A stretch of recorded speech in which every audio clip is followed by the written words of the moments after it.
तृतीय वर्ष कला के विद्यार्थियों से मुखातिब हूँ। हम लोग पेपर सेकंड लेंगे, अंतर्राष्ट्रीय संबंध। आज जिस विषय पर हम चर्चा करेंगे वह विषय है शीत युद्ध।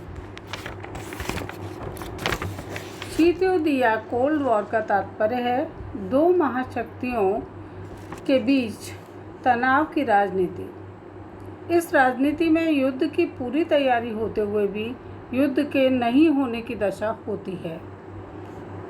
शीत युद्ध की उत्पत्ति कैसे हुई, पहले हम ये चर्चा करेंगे। द्वितीय महायुद्ध की समाप्ति के बाद विश्व में दो ही महाशक्तियां उभर कर सामने आईं।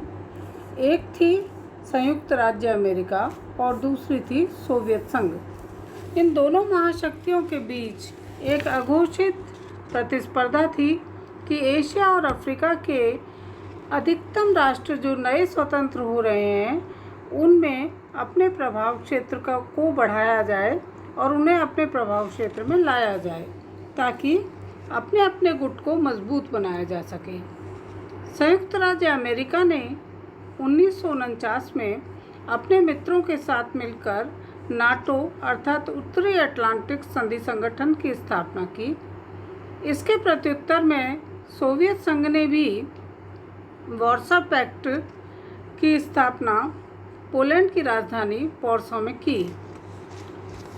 अब हम शीत युद्ध के कारणों की चर्चा करेंगे। यदि हम इसकी ऐतिहासिक पृष्ठभूमि में जाएं, तो हमें प्रतीत होता है कि सोवियत नेता वो दिन नहीं भूल पाए जबकि मित्र देशों ने 1917 में बोल्शेविक क्रांति के विरोध में अपना प्रदर्शन किया था। हालांकि द्वितीय विश्व युद्ध के दौरान दोनों महाशक्तियों ने जो युद्ध लड़ा था वह मित्र राष्ट्रों के रूप में लड़ा था, लेकिन कभी भी पश्चिमी देशों के दिमाग में सोवियत संघ के प्रति मित्रता का सच्चा भाव नहीं आ सका। दूसरा विषय जो शीत युद्ध का कारण रहा वह था इन दोनों की विचारधाराओं में अंतर रहा। अमेरिका और उसके पश्चिमी मित्र राष्ट्र प्रजातंत्र और खुली अर्थव्यवस्थाओं के समर्थक थे, जबकि सोवियत संघ और उसके मित्र राष्ट्र केंद्रीयकरण व समाजवादी अर्थव्यवस्था अर्थात साम्यवाद के पक्ष में थे। साम्यवादियों का कहना था कि अमेरिका का लोकतंत्र एक भ्रांति मात्र है जहाँ की सिर्फ अमीरों के हितों की पूर्ति होती है, और अमेरिका और उसके मित्र राष्ट्रों का कहना था कि सोवियत संघ में जो लोकतांत्रिक केंद्रीकरण चल रहा है वह नाम मात्र का लोकतंत्र है। दूसरा कारण यह है कि इन दोनों महाशक्तियों के बीच पारस्परिक संदेह और अविश्वास घर कर गया। युद्ध के दौरान ही सोवियत संघ के मस्तिष्क में यह संदेह और भी प्रगाढ़ हो गया कि ये ईसाई देश मूलतः उसके मित्र नहीं हो सकते। जर्मनी के खिलाफ द्वितीय मोर्चा खोलने में जो देरी पश्चिमी देशों के द्वारा की गई उससे यह अविश्वास और भी दृढ़ हो गया। युद्ध के बाद सोवियत संघ के पूर्वी यूरोपीय देशों को साम्यवाद के खेमे में लाना या साम्यवाद के खेमे का विस्तार करना भी एक ऐसी गतिविधि रही जिसे कि अमेरिका ने सोवियत संघ की विजय के रूप में देखा। उसे लगा कि यह अमेरिका की राष्ट्रीय अखंडता को खतरे में डाल सकता है। सोवियत संघ को भी यह भय था कि अमेरिका एवं पश्चिमी शक्तियां असाम्यवादी तत्वों के साथ मिलकर उसके खिलाफ संघर्ष छेड़ देंगी। इसी कारण से इन दोनों महाशक्तियों के बीच आपस में अनबन रही। एक अन्य कारण वह यह रहा कि दोनों महाशक्तियों की राजनीतिक व्यवस्थाएं अलग अलग प्रकार की थीं। सोवियत संघ को अमेरिका के द्वारा एक बंद समाज के रूप में देखा जाता था। कहा जाता था कि उसका लोकतांत्रिक केंद्रीकरण बहुत अधिक प्रजातांत्रिक नहीं है, इसमें संपूर्ण निर्णय प्रक्रिया गोपनीय रखी जाती है, जबकि सोवियत संघ अमेरिका की प्रजातांत्रिक व्यवस्था को खोखला मानता था। इसी कारणों से इन दोनों के बीच में एक अगला विषय रहा कि दोनों के बीच में प्रचार युद्ध प्रारंभ हो गया। दोनों महाशक्तियों की प्रचार एजेंसियां एक दूसरे पर गुटबंदी का आरोप लगाती थीं, शस्त्रों को इकट्ठा करने का आरोप लगाती थीं और एक दूसरे को कटघरे में खड़ा करती थी। इसी कारण से एक अन्य कारण यह भी रहा कि संयुक्त राष्ट्र संघ को प्रभावहीन बना दिया गया और निषेधाधिकार का दुरुपयोग किया गया। शीत युद्ध की प्रारंभिक घटनाओं की चर्चा हम इसके बाद करेंगे।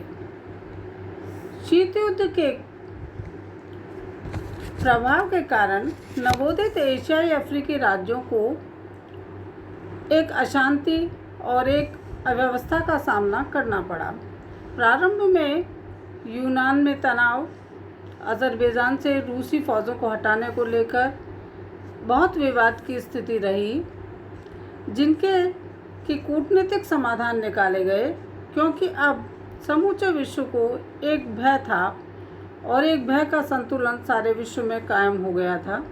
वह भय यह था कि कहीं विश्व में कोई तीसरा विश्व युद्ध न छिड़ जाए, क्योंकि तीसरा विश्व युद्ध होगा तो वह संभावित रूप से बहुत ज़्यादा विनाशकारी होगा, क्योंकि द्वितीय विश्व युद्ध का अंत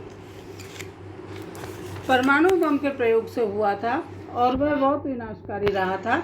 तो डर ये था कि अगर तृतीय विश्व युद्ध शुरू हुआ तो वह अति विनाशकारी साबित होगा। इसी तरह से शीत युद्ध की प्रारंभिक घटनाओं में एक अन्य महत्वपूर्ण घटना थी बर्लिन की नाकेबंदी। यह घटना इसलिए हुई क्योंकि जब द्वितीय विश्व युद्ध चल रहा था, पोट्सडम समझौते के तहत सोवियत संघ व पश्चिमी देशों ने जर्मनी में अपने अपने प्रभाव क्षेत्रों का विभाजन कर लिया और उनके दिमाग में एक सहमति बन गई कि जो पूर्वी हिस्सा है वह सोवियत संघ के प्रभाव क्षेत्र में रहेगा और पश्चिमी जर्मनी मित्र देशों के अन्य पश्चिमी देशों के प्रभाव क्षेत्र में रहेगा। बर्लिन को भी पूर्वी व पश्चिमी दोनों भागों में बांट दिया गया। सोवियत संघ के नेता स्टालिन के द्वारा 1948 में पश्चिमी बर्लिन की नाकेबंदी कर दी गई। यह ऐसा करने के पीछे उनका प्रयास था कि पश्चिमी देश कोई भी लोकतांत्रिक गतिविधि पश्चिमी बर्लिन में न कर पाएं, लेकिन पश्चिमी देशों ने हवाई मार्ग से सभी सामान पहुंचाकर अपने अंततः इस बर्लिन की नाकेबंदी को असफल बना दिया और 1949 में पश्चिम बर्लिन की नाकेबंदी समाप्त कर दी गई और पश्चिमी बर्लिन पश्चिमी जर्मनी का ही अंग रहा। शीत युद्ध के विश्व राजनीति पर जो प्रभाव पड़े उनकी अब हम चर्चा करेंगे। सर्वप्रथम प्रभाव यह रहा कि तृतीय विश्व के एशियाई अफ्रीकी देश जो नए स्वतंत्र हुए थे, वे सब अपने विकास और अर्थव्यवस्थाओं को भूलकर एक युद्ध और तनाव की राजनीति में लग गए। उनमें से अधिकतर क्षेत्रों में तनाव फैला दिया गया। इस तनाव का एक प्रमुख रूप हमें देखने में आता है आर्थिक रूप से। शीत युद्ध के दौर में अमेरिका के विदेश मंत्री मार्शल के द्वारा एक मार्शल योजना शुरू की गई, जिसमें कहा गया था कि युद्ध से क्षत यूरोपीय देशों को यदि आर्थिक सहायता चाहिए तो उनके मांगने पर वह आर्थिक सहायता दी जाएगी। इस आर्थिक सहायता का मुख्य उद्देश्य था अमेरिका के प्रभाव क्षेत्र को कैसे बढ़ाया जाए। इसी प्रकार से राजनीतिक रूप से प्रभाव भी देखने में सामने आए।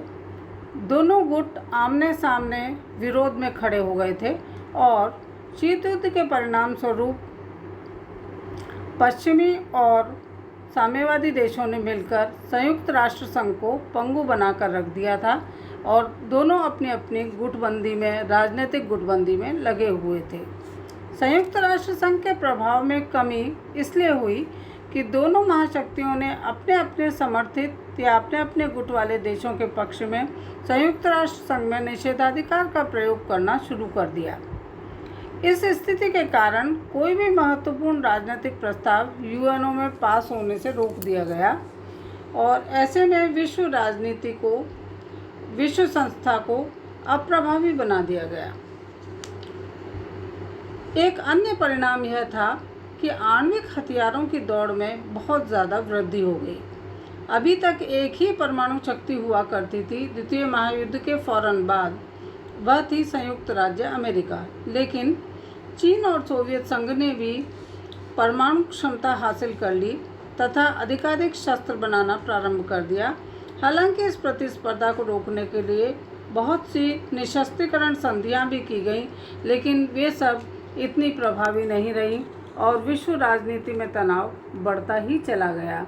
ये शीत युद्ध का प्रारंभिक दौर हमें इस निष्कर्ष पर पहुंचाता है कि महाशक्तियों के तनावों का जो कुपरिणाम एशिया और अफ्रीका के देशों में देखने को मिला, उसे दोबारा नहीं दोहराया जाना था।